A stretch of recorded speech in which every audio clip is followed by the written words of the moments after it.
Hello, everyone. My name is Angie Moton, and welcome to Project Ready TV. So, I have a very special guest in the house today, and she's going to give us some resources that can help you fulfill your destiny and live on purpose. And so, without further ado, I want to introduce to you Lisa, and I'll let her explain what her title and all of that good stuff is. But she is with the Greenville Library System, and we're going to talk about all of the fabulous resources that they have available to the county, to the community. And so, Lisa, welcome to Project Ready TV. We are so Hi. excited to have you. Tell the people who you are, what you do, and then let's hop on in this conversation. Hi, I'm the teen librarian for Greenville County Library System. I have been working here for about 15 years now. I used to do little babies, but now I deal always with middle school and high school students. I have a high school student myself. My daughter's a junior at Wade Hampton, and I have a son who is a freshman at Clemson University. And I am essentially in charge of figuring out things that the library can do specifically for the teenagers of Greenville County. And there's a lot of things that go into that, but it's very important to me to try to discover from the teenagers themselves what we can help them with to help them better with school, socially, and it's a lot more than just books. So I'll get back to the teen librarian piece, but how did you find yourself in this position? I know maybe that wasn't a question, but we always are interested in career paths and journeys and all of that good stuff because most of our listeners or viewers are young people, and we definitely want to give them any opportunities or any career aspirations that they, things that they can look into. So how did this become a teen librarian? Well, my degree, I have a bachelor's degree actually in technical theater and backstage work, and I still do backstage work, and it's actually helped me a lot in my career. But then I discovered I really liked working with kids. So I started with like really itty bitty little kids, and I started working in a preschool. Mm-hmm. But then I got a part-time job here at the library and started doing programs, so story times and things like that. And then I discovered that I could combine my past background of theater and doing events. I basically planned events. When you think about it, theater is a live event. And then, but now I do it at the library, and sometimes they're huge. We can do like a frozen party for little 5-year-olds, and we could literally have 300-400 people come to that.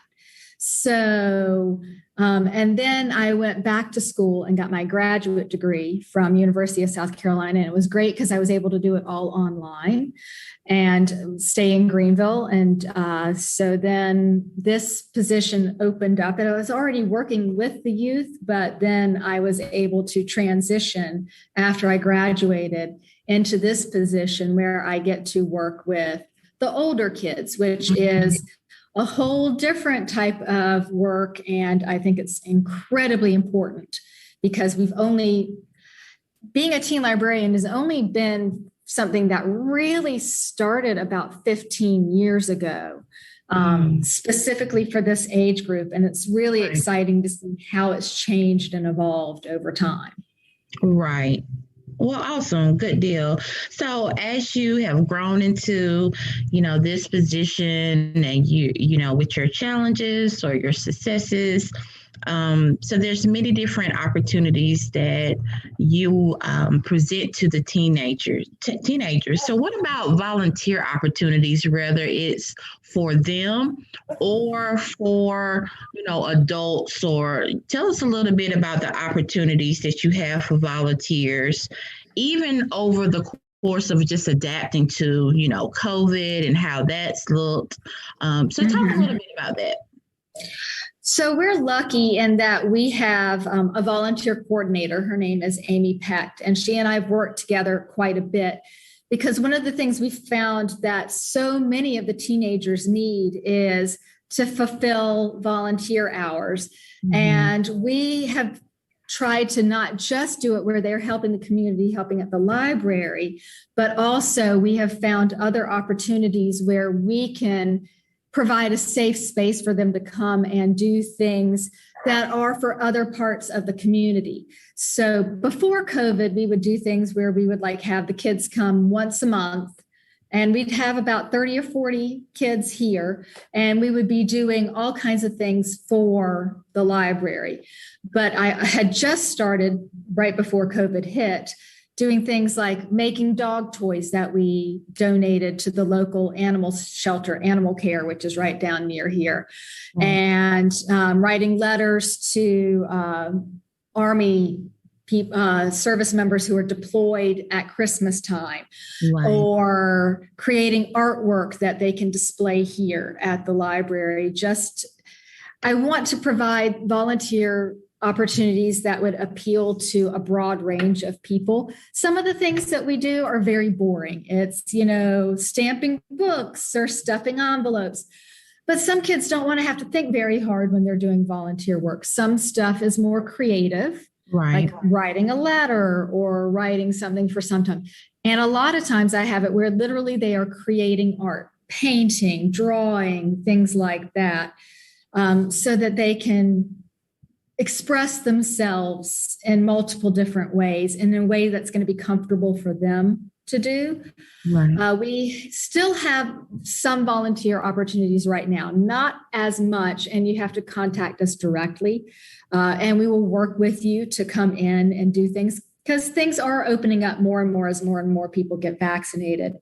Hopefully, starting back in the fall, we'll start having more opportunities where you can come in and do things here and get a couple of hours of volunteer work. And it's all the way from ages 12 and up. And because middle school students can find it very difficult to find a way to volunteer in places in the Upstate, because there's not a lot of people who want a 12 or a 13-year-old to come into their location. But we do provide that kind of an opportunity for the younger children, the younger teens in this area. So we really want to work with them, and we think it's great because we get a chance to talk to them and find out things that we can do to help them and provide better services or more services, and find gaps in where that we're not doing yet for them in ways we can grow. Right. So it's a way to kind of assess them and then figure out, how can you guys put that information that they're giving you into how to help them continue with their volunteer opportunities or just their overall education. That's absolutely amazing. So, everybody, we're still in COVID, trying to inch our way out of it. And everybody has had to do a little switcheroo or use more of a streaming social media online concept within the last 12 to 14 months.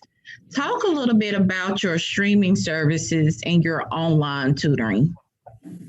We have a lot of different opportunities for teens to find things. We have everything from something called Hoopla, which is a streaming service where with their library card, they can watch movies, stream television, check out books, check out graphic novels, comic books, listen to music. We have a service called Freegal, which is the entire Sony playbook that they can download for free 5 songs a week and keep them. And it's just free ways to get music. But more exciting to me is we have a couple of different things. We have something called VidCode, which is a platform for learning how to code. And it's all comprised in there. So they're actually going to get experience in creating code with this, and it's easy. It walks you through it. It starts at a very beginner level and it levels up. And we also have something called tutor.com, and that could be extremely helpful for them because you just go into that and you can get live help with your homework from tutors online. So I'm hoping that we'll continue that on. We have it at least through the end of this school year. I'm pretty sure through next school year as well, because we found it was so important. Right. And so that's really exciting to me because they can get a lot of help that way.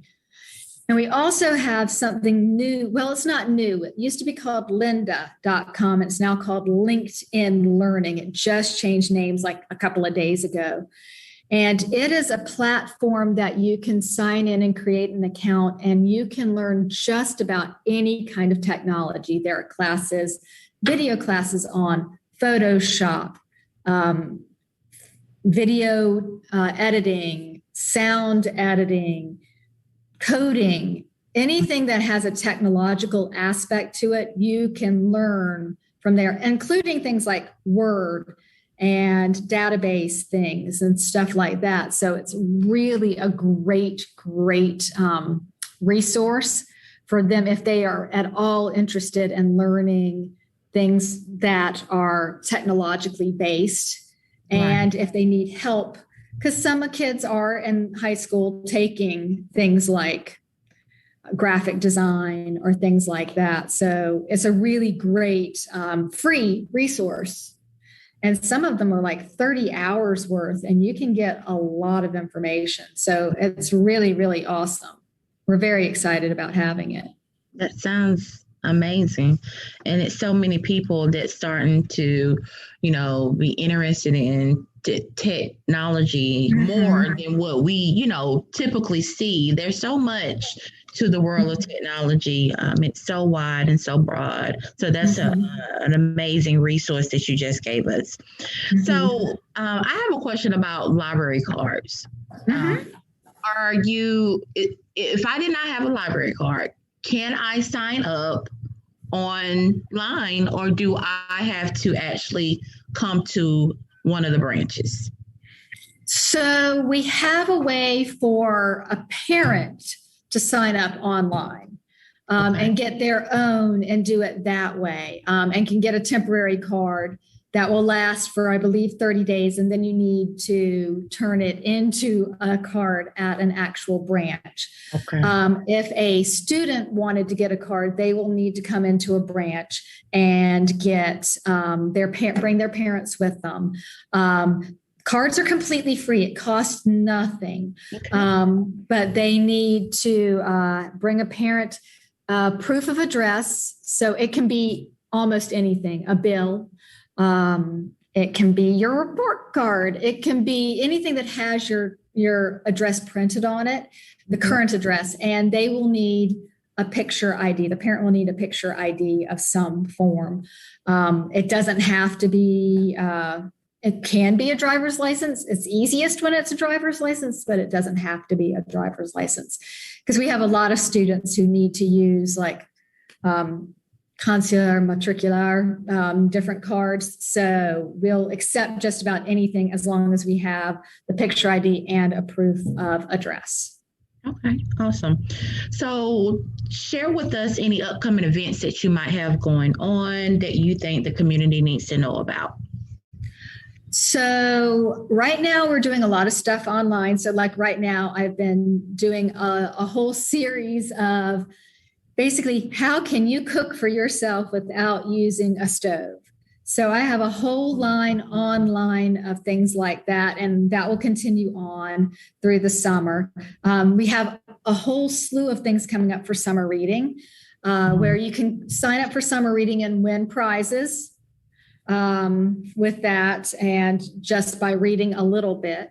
And But we have some like trivia contests coming up where you'll go to our website and sign up for it. And the ones we're doing one in June, which is Marvel Universe, the whole Marvel Universe. And in July, it's going to be the Avengers movies in specific.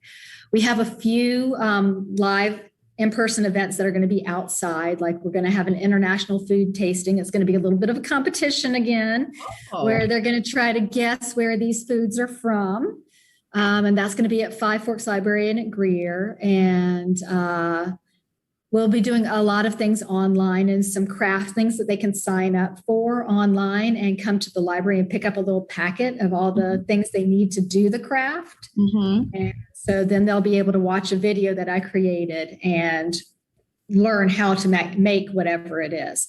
So there's all kinds of things. We try to keep it fresh and all the time something for kids to either learn for education or just for leisure and fun. Yes, that's amazing. Oh my goodness. I need to take some of your cooking classes to the point where I don't want to turn on a stove or anything of that nature. So if you can teach me, I'm willing to learn. So while we are wrapping this segment up with you, and it has been a wonderful segment, please share any information, your location, links, website, etc., that you think would be helpful to our viewers. So all of the information of everything that I do in terms of programs and videos, you can find at our library website, www.greenvillelibrary.org. And that has a link for the teen things and teen activities, and there's all of that there. I am located at the downtown branch, but I go everywhere. We have, I think it's 12 now, different locations everywhere throughout Greenville County. Other places, if they happen to live in Anderson, Pickens, or ones like that, they can sign up for library cards. They just can't get necessarily all of our online databases, but they can get that at their own library system. So it's all still available to them, but anyone can sign up for my programs. Anyone can watch my videos anywhere. So that is all of that. And if they really want to contact me, especially about volunteer things, they can contact me at my email, which is lsauerbrey, and that's hard, LSAUERBREY @greenvillelibrary.org. Awesome. Well, it has been a pleasure meeting you, and I am very looking forward to all of the things that the Urban League and the Greenville County Library System will continue to do together as well as individually. And again, thank you for being on Project Ready TV. Before we log off today, I want to remind you of 2 upcoming events that we have. That's our Senior Signing Day. Senior Signing Day is May 28th. At 6 p.m., but you still have time to register. So if you know of any senior that's graduating from high school, please encourage them to visit our social media platforms to click on the link, register, and you'll be able to have a chance to win up to $250 in cash that's going to be available to you. And then also we have our summer enrichment coming up, and that starts June the 14th and ends June the 25th. And both the Senior Signing Day and summer enrichment, we both have links to those, and it's open for registration. So thank you so much, everybody, for participating. Again, if you have any comments, please place them below. I did not ask you at the beginning, but I am going to ask you to like this, to share this, and tag someone. And then again, if you want to leave a comment, you can do that. We hope to see you next time. Thank you for joining in for another segment of Project Ready TV. And it was my pleasure. Have a good day. Bye-bye.